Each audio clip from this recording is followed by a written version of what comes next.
So this is kind of where we're going with this. Everybody say simultaneously, yay or boo. 1, 2, 3, go. That's what I was expecting. Which, like, I kind of don't, like, okay, to be fair, like, my emotional, like, investment in Metal Gear kind of, like, died off sharply after Metal Gear Solid 2. And I'm like, well, this has, like, vampires and a whole bunch of other stuff in it anyway, so what are zombies with glowing flame heads? I mean, that's just more ridiculous stuff. But I think a lot of that is, like, also, we all hate Konami now because of what they did to Kojima. And Del Toro. But we'll get there. So, welcome to Requiem for Konami. My name is Aaron. I am not famous. I am not important, but you are free to internet stalk me. Is anybody into Evangelion? I'm the Ava Monkey online. Ava Geeks. Hanging on Reddit? This guy. So, that's my little corner of the internet. So, join us as we bid a fond farewell to Konami, a beloved game developer who, through a series of terrible business decisions, may never publish another proper successor to any of its beloved franchises. We'll look back to how it started, up to the present day, and its sad shift to pachinko and mobile. So, right off the bat, the company was founded back in 1969 as a jukebox rental and repair business in Osaka, Japan. The name Konami is a conjunction of the names of its founders, Kagemasa Kozuki, Yoshinobu Nakama, and Tatsuo Miyasako, so Konami. And in particular, Kagemasa Kozuki is still the chairman after all that time. What is 2017 minus 1969? It's like 40 something, a lot. I can't math right now. And I see this guy, there you go. I saw the wheels turning for a second there and I'm like, you can't either. I don't know what that is.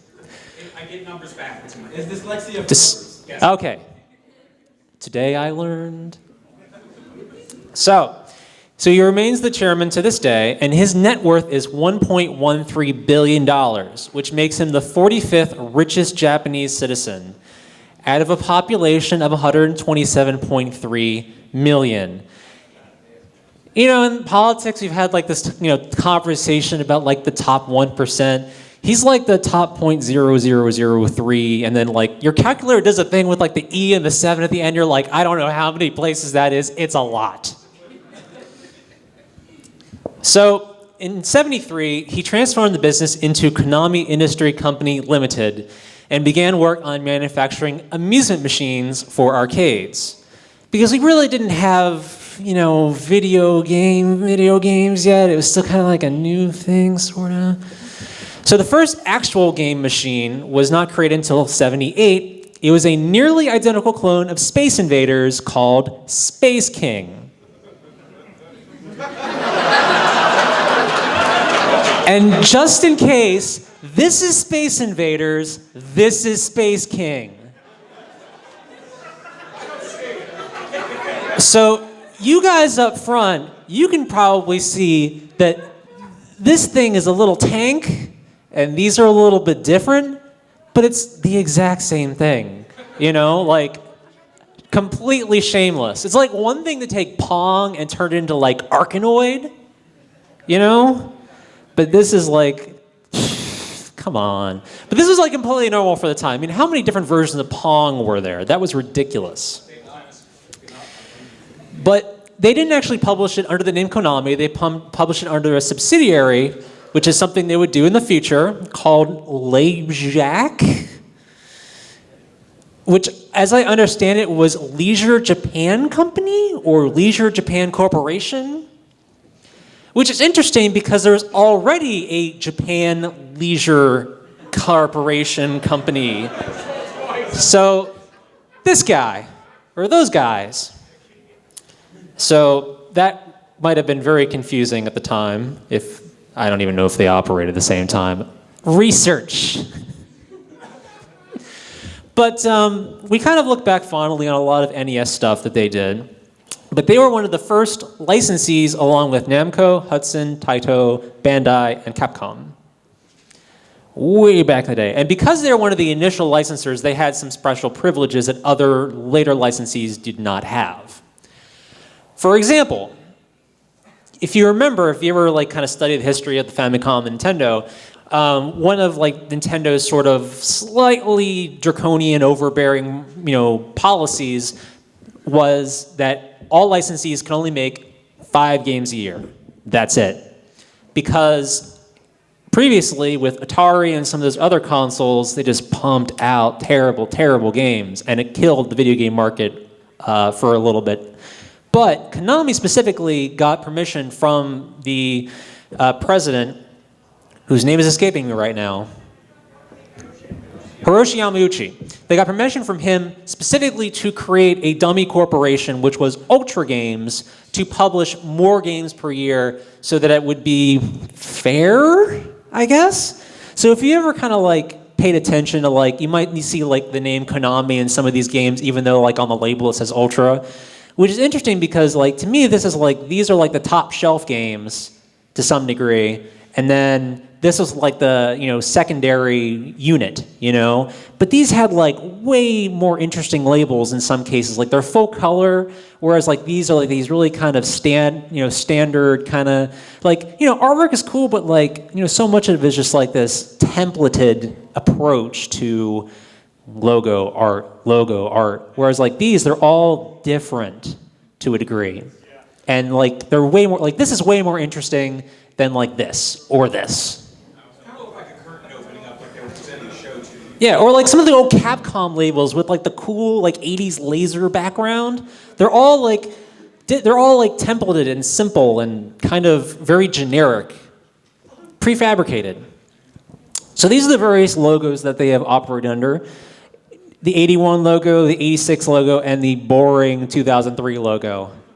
Let's go back to this. I miss this.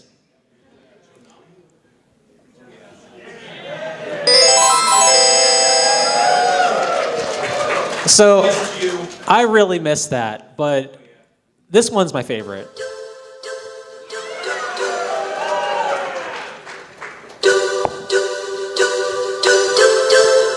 It's so classy and atmospheric. I love it. Where's that one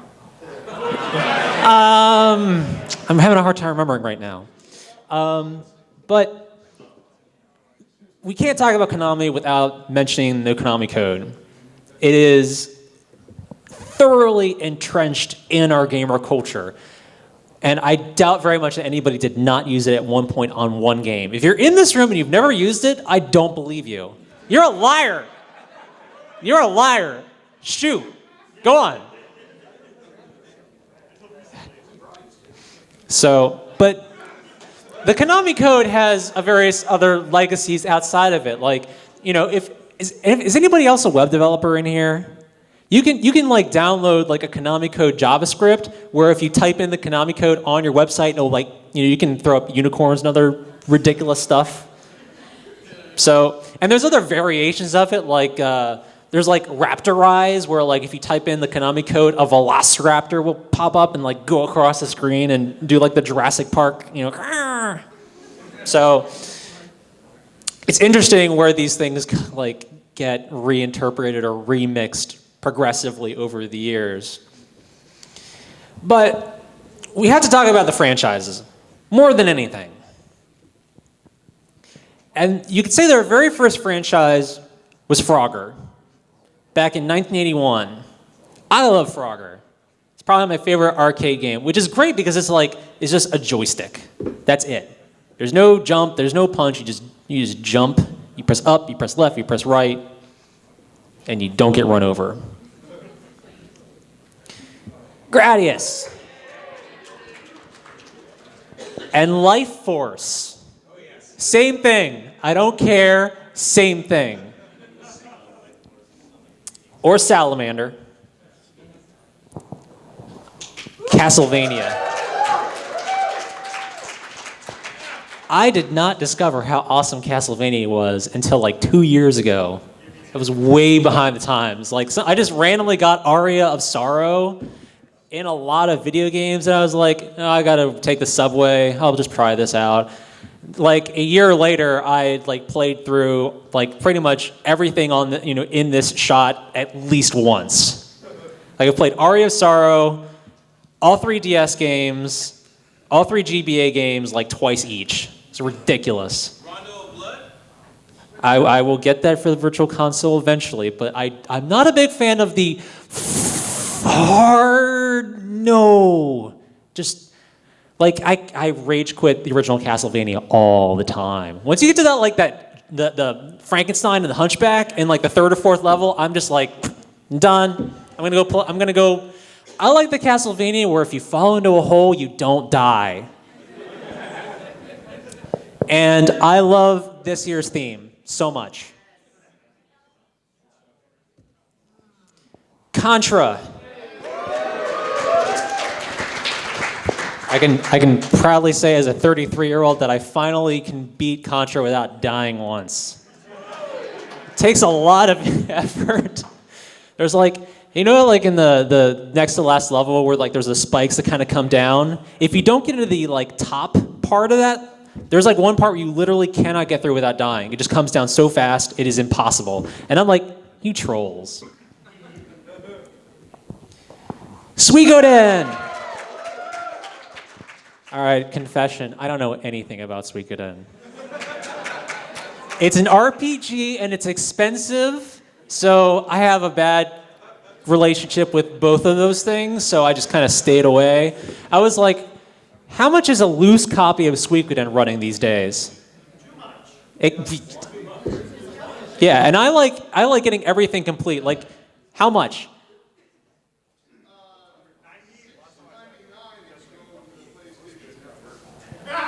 Unlike you.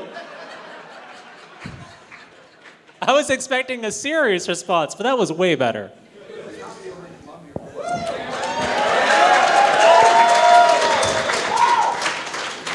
All right, how many people in this room are doing Metal Gear cosplay right now?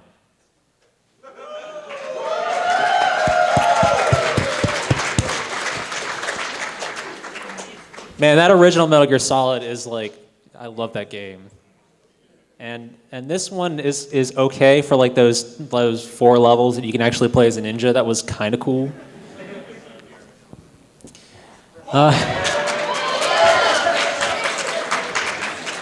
Did you know that there's actually Dreamcast DDR games?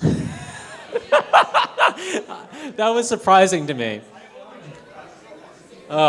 There are just so many like ridiculous numbers of mixes of this damn game. Silent Hill! So I gotta be honest, all I know about this is the enemy in this game is fog, right? That's really all I know about Silent Hill. I never got into Silent Hill.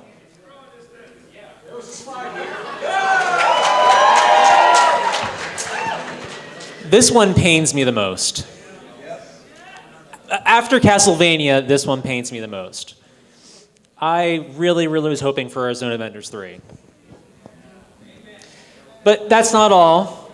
They have also are responsible for Ganbare Goemon, Beatmania, Pro Evolution Soccer, Tokimeki Memorial, and of course Teenage Mutant Ninja Turtles, amongst others. But they have all these other kind of fond one-off memories that you may not remember, like, oh yeah, that was Konami. Like, Blades of Steel. Blades of Steel was awesome. Like, I don't like sports game, but I'm like, I gotta have Blades of Steel. The only game where you resolve penalties and fouls by getting into a fist fight. So realistic. Like, that is so realistic after all these years. Amazing. Fond memories of playing this on the boardwalk in Ocean City. And of course, wait, okay. You guys are way ahead of me. So they've been a giant in the video game industry for over 30 years. They also own Hudson Soft these days. Hold on. We're not there yet. So that means that they own Bomberman, Adventure Island, Bloody Roar, and Bonk. And a recent interesting development is that they filed a trademark application this past December for the TurboGrafx. So, what? Like, what? There's no bashing the TurboGrafx or the PC engine, but what? Like, I guess this is because, like, maybe something about they own Hudson, and then the NES Mini came out, and then they're like, maybe we can make some money. Like, maybe they're making a TurboGrafx Mini or something?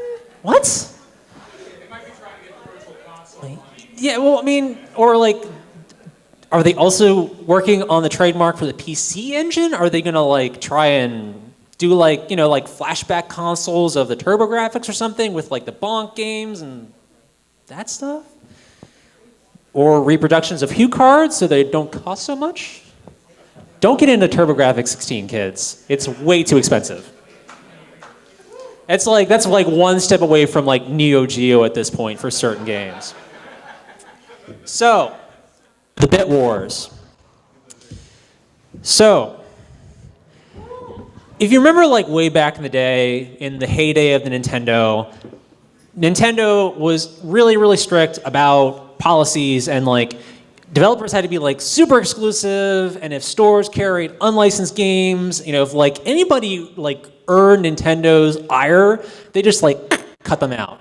Like so many games were like exclusive to one or the other. It was like either we're going to stick to Nintendo and not piss them off, or we are going to try our luck with like the Master System for whatever reason. Unless you were somebody like Midway with like lightning in the bottle with like Mortal Kombat. That was the only time I feel like you really got super, multi-console release. Like nowadays it's like, PS4, Xbox 360, PC, and the Wii U if it can run it. Like if they could put it on the Wii U too, they would do it. Unless you're like talking like some really super exclusives like, like Naughty Dog games, like nowadays, like Last of Us, things like that are exclusive to the PlayStation, or Heavy Rain is exclusive to PlayStation, and Microsoft has Halo and Forza. We got Space Marines and cars. But one of the things I like about Konami is that during like the 16-bit era where it was kind of starting to get a little bit looser, they were cool in that they would release a solid title in the same franchise on both systems within a short span of time. So it didn't matter which you had, ideally both, because that's the way they make the most money, but they had solid games for both, Turtles and Castlevania and Contra and Rocket Knight. So many of their major franchises, they released a good installment for both on both systems. So, where are we now? So, Konami has shifted its focus away. Aware? I missed that typo. I was not aware when I proofed this. From AAA game development, instead focusing on pachinko and mobile. So here's the thing. There are three things that are like really popular social activities to do in Japan. Drinking is one of them, because drinking is always one of them. The other two are obviously karaoke and pachinko. Two of the top 10 richest guys in Japan, because they're all dudes, own pachinko manufacturing companies. It's like that big of a deal. And like karaoke, random anecdote, but you Ava nerds, the theme song to Neon Genesis Evangelion makes the original song composer from 1995 the equivalent of $800,000 a year in royalties on that theme song. Now, on one hand, that's like, well, that's how popular Evangelion is still, but that's also how popular karaoke is and how lucrative that is, just like pachinko. Like, the new Evangelion movies, all of those movies made less money than a single Evangelion pachinko game. It's ridiculous. So, invent a time machine, go back in time, and invest stock in Apple, pachinko, and karaoke. So, let's break it down by franchise. Frogger. The last time they released a Frogger game was in 2013, and it wasn't even a Frogger game. It was a Breakout clone. What? It's not a Frogger game. Come on. Get out of here, guys. Gradius. This one's even worse. Come on. Gradius 5, 2004. Although, hold on. They did release a mobile phone game in Japan, a PSP compilation, a remix WiiWare game, and a Patch-a-Slot game. But none of these count. None of them. They don't count. Get out of here. They don't count. Contra. They have canceled a whole bunch of Contra games. Contra Spirits and Super Contra for the Sega CD, canceled. Contra Spirits 64, canceled. Contra for the GameCube, canceled. And what would have been a recent release, Contra 3DS, canceled. I don't know. I did a lot of research. This is really more about commiseration than like super information dense, but last Contra game was Hardcore Uprising in 2011, which was not a bad game, but I don't think they even really tried marketing this game at all. Like, they didn't even, like, why is it not Contra? Like, it doesn't have to connect to that Genesis game. It was a good game, but it's not like, oh, it's a hardcore sequel. I'm so excited. Oh, cool, another Contra game. I'm down. So, yeah, decent game though. It's like Contra plus Guilty Gear. That's the pitch. Dance Dance Revolution. It never really went away. They did give like an inch to like other things to try to pop in and fill the void, like things like Stepmania in the Groove, Flash Revolution. But they have steadily been making games ever since, and the most recent game is Dance Dance Revolution A from March of this year. So they're still working on it, but again, it fits their like arcade, lucrative kind of, you know, we're making machines now. Castlevania. This guy, this is Mr. Castlevania. If you do not know who this is Koji Igarashi, otherwise known as Iga. This guy lives Castlevania. Like, you guys, you may be like, I'm the best Castlevania fan ever. This is the best Castlevania fan ever. He has worked on a staggering number of Castlevania games. Pretty much from 97 until 2010, Castlevania was his life. Like, that was his job. Like, Kojima, he was Mr. Metal Gear, but he worked on other things too. This guy pretty much just worked on Castlevania. Like, he inherited it and made it his thing. And the last thing he worked on was Harmony of Despair, which was not very good. And I get the sense that it was a lot more fun if you had friends to play with. But like, I got into Castlevania like 2 years ago. I missed the boat on that, just like Left 4 Dead. But this guy goes to conventions and trade shows with like this dope hat and a whip.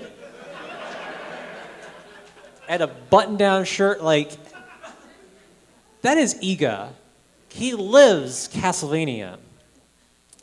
But Wait, no, no, yay. We're not there yet. They handed over Castlevania to Kojima. Not his fault, but they gave it to him instead of Igarashi continued working on it. Specifically because at the time that Iga was working on Harmony of Despair, and he was probably like, it's probably a really hard sell for him to like still be making 2D games in the 2010s. But at the same time, like he did some other, like Curse of Darkness and this terrible fighting game and Lament of Innocence. Like these were like, more conventional 2D or 3D, more modern style games, but they didn't do terribly well. And Lords of Shadow has done well because they passed it along to Kojima while, Ego is working on 2D Castlevania stuff. And because it was the most successful Castlevania game ever, it pretty much just went to Kojima Productions and stayed there, and then it got outsourced to a developer in Spain? So that was it, pretty much for him. And the most recent thing is a pachinko game?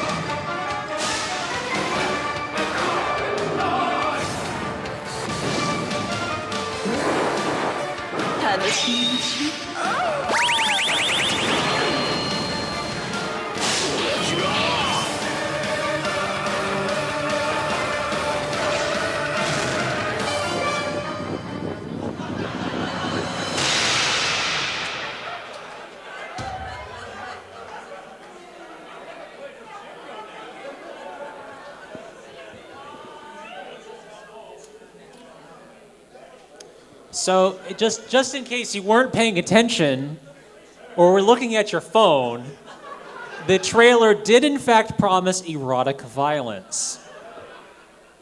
What? It makes sense because lol, Japan.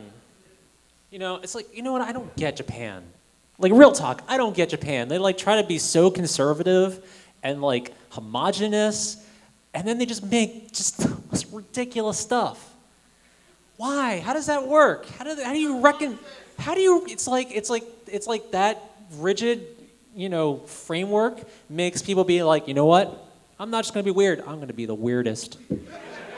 Japan is a competition for being as happy as possible, or as weird as possible, or as normal as possible. So because they passed on Castlevania to Kojima Productions, Igarashi was not happy, and he left Konami, and he just generally unhappy with Konami outside of that because as we will come to find, I have notes. It's not a fun place to be. So he left and started a Kickstarter after the success of the Mighty No. 9 Kickstarter. It was such a huge success. The Kickstarter was a huge success. The whole everything, that's debatable. But Bloodstained is due Q1 2018. So everybody do this. Everybody do this. So, and it looked quite promising. The art style looks terrific. It's 2D, but leveraging 3D. It's 2D gameplay, but leveraging, new technology. So there's, I don't have a trailer with the actual, actually fighting stuff, but if you donated $60 at least, you actually got access to a demo, but there are E3 trailers of actual gameplay, but it looks pretty good. If it's as fun as it looks good, then, and Igarashi has had so much time and skill and experience making these games, fingers crossed that it won't be another Mighty No. 9. So, as we transition out of that, we have to be really clear that like at this point or in recent history, Kojima was effectively responsible for all of these franchises: Metal Gear, Silent Hill, Zone of the Enders, and Castlevania. So with him leaving, what's going to happen to these franchises? Who is going to lead these franchises? Because you don't have Igarashi and you don't have Kojima. And there's a couple other sort of, long-term people that were creatively involved as producers or directors that also left around the same time that Kojima and all of this happened. So, I did not want to make slides for all of this, so it's story time.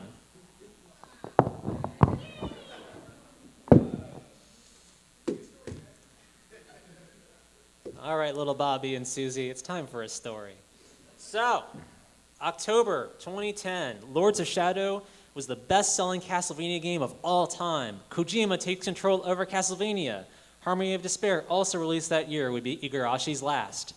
E3 2011, Konami announced the Zone of the Enders HD Collection. At an event in May of 2012, the HD Collection was given a release date. Kojima confirmed that work on the next installment of Zone of the Enders had begun. October 2012, Zone of the Enders HD Collection is released to not-so-good reviews. May 2013, Hideo Kojima made a broadcast on a radio station that the development of Zone of the Enders 3 was canceled due to poor sales of the HD Collection. Also, in May, he said that the team making the game had been disbanded and the project was now on hold. March 2014, Metal Gear Solid 5 Ground Zeroes is released. Now this one is really important. March 4th, 2015, Hideki Hayakawa, executive producer for Dragon Collection, was named president of Konami Digital Entertainment. Kojima goes missing from the top leadership. Basically, this guy was the producer for this game, which was a mobile game that was really, really successful in the period of time when Metal Gear Solid 5 was an insanely expensive game to make and market, and they weren't making any money during that period of time. And you know how suits are. They don't care how much money something makes in the long term. They only care about like the quarterly statements. So this guy was super successful with this, so we'll put him in charge of everything. Sounds logical, right? No. So, also, a leaked video featuring the release date of Metal Gear Solid 5 also featured Kojima stating that Metal Gear Solid 5 would be his last Metal Gear game, something he totally never said ever before, so nobody took it seriously. And then, he posted a cryptic tweet about heading off. Again, nobody took it seriously. Again, in March, Akira Uchida and Mino Taro leave Konami. Konami Productions and Hideo Kojima's name is dropped from Metal Gear Solid 5. Kojima Productions Los Angeles renamed Konami Los Angeles Studio. People start to pay attention. Something is happening. It's revealed that Kojima Productions employees were reduced to contractors to be released in December. In a joint statement with Kojima, Konami was hiring for a new director of future Metal Gear games. Konami announces the removal of Silent Hill's PT from PSN.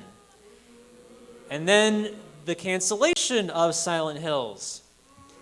2 months later, they completely remove it from PSN. So if, hypothetically, with PSN, if like you buy a game or download a demo, and then you have to get a new system, but it's been removed from PSN, you can still re-download it, unless they completely remove it from PSN, which was the case for Silent Hills PT. It's at this point that Guillermo del Toro was vocal about being angry and heartbroken over PT. May 2015, Hideki Hayakawa states Konami's future is in a mobile-first strategy. This guy. So this one guy is not blamed for everything, but he's kind of like at the nexus of it. So, here's where the big bombshell comes in. August 2015, The Nikkei report. Google it. There's tons of stuff in here. Nikkei's report alleges that the culture at the corporation video game division, famous for its console games, worsened in around 2010 when a mobile title called Dragon Collection became a smash hit. As a social game for phones, development costs were low and profit returns were huge. Not long after, the report says, Konami's corporate bosses shifted the company's focus away from traditional hardcore games that we all love and towards cheaper and potentially more lucrative social titles. So it's like saying, like, okay, yeah, I like Doodle Jump, but don't stop making, Metal Gear games because Doodle Jump was really successful. That'd be stupid. Like, don't alienate your fan base that already exists and wants to give you their money. So, somewhat related, the same Nikkei report says that Metal Gear Solid 5's development costs have surpassed 10 billion yen, or $80 million. So that's fuzzy math, and that doesn't include marketing costs. So that's like saying, like, oh man, Avatar costs like $240 million to make. That doesn't include like $150 million of marketing. So, Kojima Productions renamed Number 8 Production Department, which has a terrific ring to it. And the computers in this section are allegedly not connected to the internet and are only able to send internal messages. Employees leaving the company office during their lunch breaks are having their absences monitored with time cards. Those who stay out too long are having their names announced through the company as a form of public shaming. There are cameras in the office corridors that aren't there for security, but rather to monitor the movements of Konami's own employees. Most Konami employees do not have their own permanent company email addresses. Staff who must deal with people outside the company, such as sales and PR, however, do. Everyone else routinely has their email address randomized and changed every few months. Wow. Konami game developers who aren't seen as useful are reassigned to menial labor as security guards, cleaning staff, and at the company's fitness clubs, or as assemblers at a patchy slot manufacturing company. So if you're like, if you get somebody upset, they will make you build. You're no longer a developer. You are on an assembly line making pachinko games. One former employee, upon announcing on Facebook that they were leaving Konami and had gotten a new job elsewhere, had their posts monitored. Apparently, the remaining Konami staff who liked the post were all reshuffled to other departments within the company. Seriously, guys. September 1st, 2015, Metal Gear Solid 5 is released. Day 1, 3 million units, or about $180 million. October 2015, a photo from Kojima's farewell party on the 9th leaks. Konami claims it was in celebration of Kojima going on vacation. So, like, I get that he's a big deal. What? This does not even remotely look like he's going on vacation. Like, kampai, enjoy your cruise. No, it's like, oh, hey, I'm going on a cruise. Have fun, bring me back a lei. You're not fooling anybody, Konami. We're smarter than you. We went to college, come on. So, December 3rd, 2015, Kojima and Kojami. It's like when you're reading, it's like Kojima and Konami, they start the same, so your brain is trying to fill in the gaps like that. Kojima is legally prohibited by Konami from attending the Game Awards and accepting an award from Metal Gear Solid 5. For accepting that award. And as you noticed, Hideo Kojima is not here with us tonight, and I want to tell you a little bit about that. Mr. Kojima had every intention of being with us tonight, but unfortunately he was informed by a lawyer representing Konami just recently that he would not be allowed to travel to tonight's awards ceremony to accept any awards.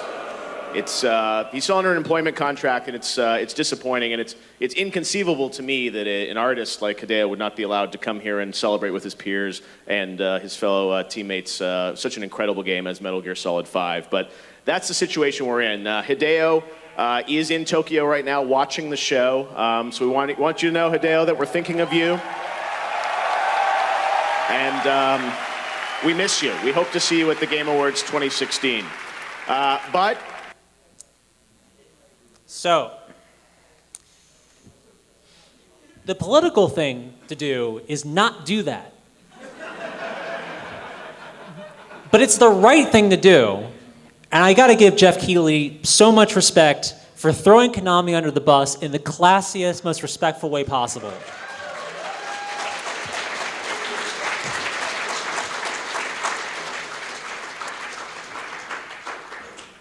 So, thank you. Hold on. So, December 15th, 2015, Kojima's departure from Konami is official. Kojima subsequently reformed Kojima Productions along with a partnership with Sony. June 4th, 2016, Death Stranding is revealed at E3 2016. August 3rd, 2016, Konami renews the trademark for Kojima Productions through 2026. And honestly, I don't even know where that story goes. So it's it's his name, but trademarks, I am not a lawyer, but it's really disappointing to me because we have no idea what this game is going to be like. We really don't. All we know is that it's Kojima, so it's going to be freaking weird and ambitious, and I want game developer, I want all artists of any kind, whether we're talking about filmmakers, video game developers, musicians, I want them to take ambitious risks, and that is so dark you probably can't even see it. But I want to see game developers take risks and do new interesting things look at this guy. He's got remote controlled soldier dudes. I don't know what that is. There's this oil stuff and these baby bombs and invisible guys and naked Norman Reedus. I want to see cool stuff. I mean あなたの誕生 そして今日の決着を So this is so dramatic, this music and this 世 dialogue. 界を一つにするためよかつて世界は一つだっ It's boom, ただが character. 大戦の終結とともに世界は分散したコブラ部 Get 隊もバラバ excited. ラになった Whatever this is, get excited. 訓練し共に戦った仲間だ私はお前を育てたお前を愛し武器を与え技術を教え知恵を授けたもう私から与えるものは何もないどちらかが死にどちらかが生きる生き残った者がボスの称号を受け継ぐお互いの忠を尽くせさあ来いボスは二人もいらない蛇は一人でいい So if you're really into pachinko, I mean no disrespect whatsoever, but does anybody get excited about pachinko enough to be yeah, Metal Gear Solid pachinko, I'm so there? That's... She was unzipped. See, that's the interesting thing about Kojima and his female characters. If they were designed by a woman, it'd be good character. But they're designed by a man, so you're I'm not sure if that's a good or bad depiction of women. Just who created it? That's an interesting argument. Just Kill la Kill. Is it a positive feminist image or a negative feminist image? It's it was made by guys, so But that's a contentious topic, so we're not going to get into that. So yeah, it's like that's what you want to make. All right. So there's my meta humor for this panel. Yay, Game Chasers. This is a massive. So before we watch that, one last thing. Per Jeff Keighley, about Kojima, he was locked in a separate room on a different floor than his development team for the final 6 months of development. He couldn't even talk to them. He had to talk through someone else. That's how the game was finished. So, whatever this debate or unhappiness that Konami had about Metal Gear Solid 5 and how long it was taking and how much money it was costing, it got to that point where he wasn't even working on the game directly anymore. Every day, he was escorted into a room without a phone, without internet, without pen, paper, whatever. He was made to sit in a locked room without anybody else for 6 months, every day. Right. He was some people would even argue that's a human ethics violation if they literally put him in a locked room. Or saying you cannot leave this room or you cannot roam freely or it's that draconian. They could have just said, he's under contracted, he's still an employee, he's still getting paid, per his contract. But they very easily could have just said, just stay home, we don't require your services anymore. They were so spiteful and so draconian about it that they had him come in every day and sit in a room and do nothing. As in, you are not allowed to do anything else. If you're not going to work on this game, you don't get to work on anything. You are trapped in a room with only your thoughts to occupy yourself. So I hope that he made the most of that and funneled it into his concept for Death Stranding. But as Jeff Keighley said, he hoped that Kojima can make it to the Game Awards this year, and he did. And I'm just going to let the whole thing run. It's 4 minutes. It's a little long, but I think it serves as a good counterpoint to what Konami is and how they've gone so wrong and the bad decisions they've made and how they've lost such terrific talent.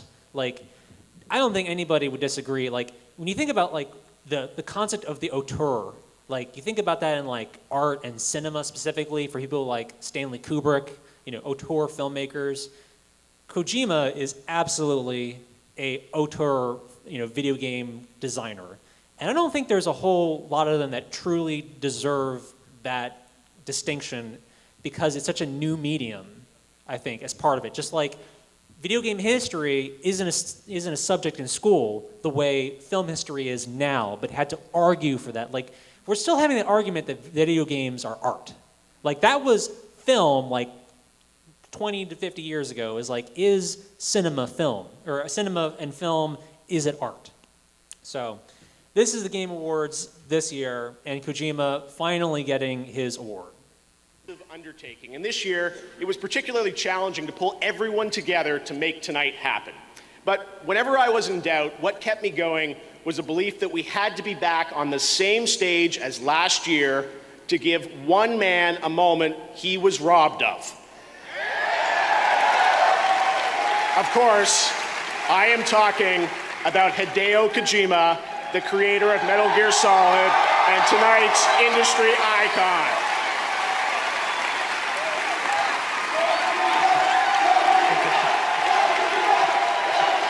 It's gonna get loud, Hideo. He is here, and we're so happy. So I couldn't start the show without getting this over. We often talk about great games on our stage, but for a minute, I want to talk about a great man behind those games. Last year, Hideo Kojima's world was turned upside down when he left Konami after the completion of Metal Gear Solid 5. We all have tough times to go through, but the true test of one's character comes in how we react to those moments we don't control, when judgments are made or when decisions are rendered upon us by others that we sometimes can't comprehend. I think what happened to Hideo Kojima last year was a tragedy, but he never complained. He just sat in an isolated room for months, looked inside himself and focused on his art. He hoped that his love of entertaining us would carry him through the darkest days of his career, and we thank him for all that he went through. Well,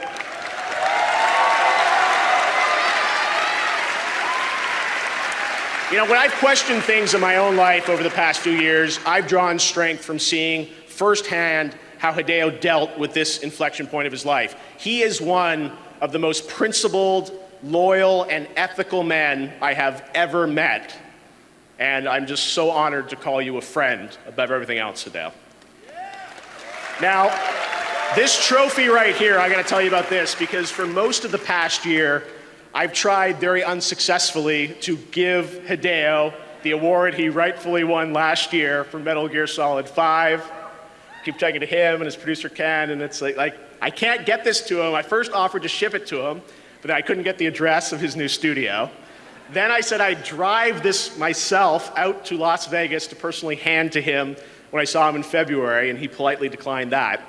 And I soon found out why. He is such a principled person that eventually the word came back to me that Hideo just said, Jeff, I can't have that blood on my hands. He had to move on. And today, Hideo is rebuilding his life in his studio with our support.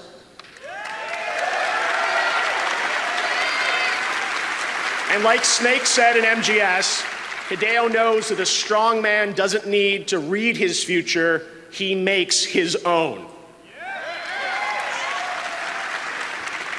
Hideo, tonight it is finally time to give you one of these. You're one of the most deserving men to have one. You've always been there for me, and you have never disappointed me.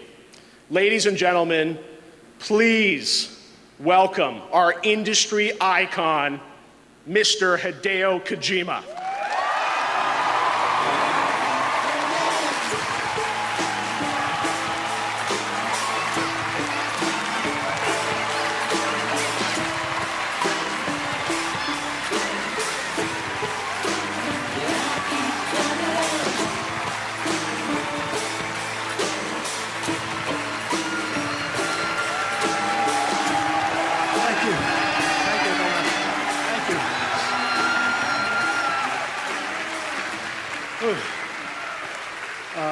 Last year, I thought I lost everything, but I didn't. I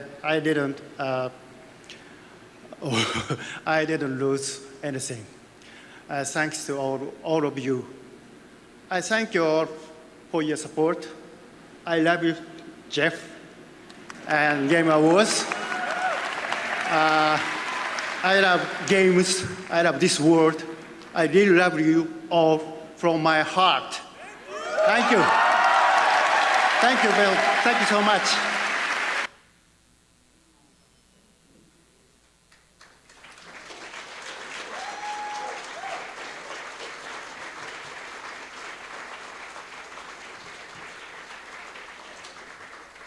So that's the end. That is the end. So thanks for coming. Try to support Bloodstained or Death Stranding if it's something you think you might be interested in, and dust off some of those old games, and let's kind of like hope that maybe like Konami will learn something and maybe kind of going back to being awesome and then make some of those games that we still really, really love. Thanks, guys. Enjoy the rest of your MAGFest.